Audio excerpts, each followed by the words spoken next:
Stop trying to debate Alexandria Ocasio-Cortez. She's not going to do it, and here's why.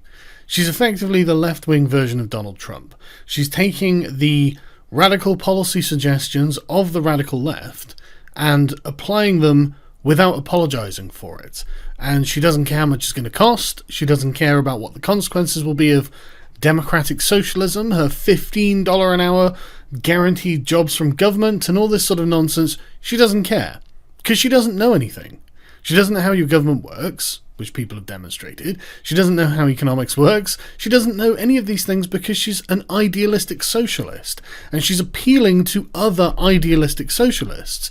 They don't know how it all works either, and they don't care either. What they've got are a set of goals in mind, and they want them at all costs. And they're going to keep going and say this is the new civil rights movement, blah, blah, blah, blah, blah. Right? Now, that's quite ridiculous on the face of it. For example, when she says something like, the migrants fleeing Honduras are the same as the Jews fleeing the Holocaust, just laugh her. Just mock her. Don't act obsessed with her and of bringing her to the table and presenting her with the facts, because she's just not interested in the facts. If she was, she wouldn't be a fucking socialist.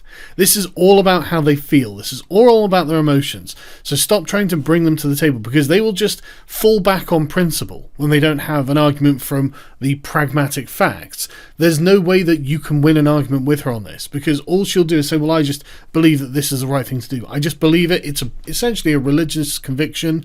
This is how I think that this should be done. And she'll look stronger for having talked to you, the conservative. As amusing as it was for her to respond to Ben Shapiro's offer to debate by saying that she's being catcalled, it also plays very well with her base, because they actually think that. But the point is, now you don't need to debate her. Now you can just rely on the New York Times to do your job for you, and you can carry on. So when she says the next dumb thing, you can laugh at her and carry on. And the reason I say this, and I think it's important for conservative media to pay attention to this, is because the increasing demands to prove that you're right and she's wrong are looking like desperation, in a way. And it's bizarre how many column inches are being dedicated to one congressperson who's in places like Fox News and other conservative outlets.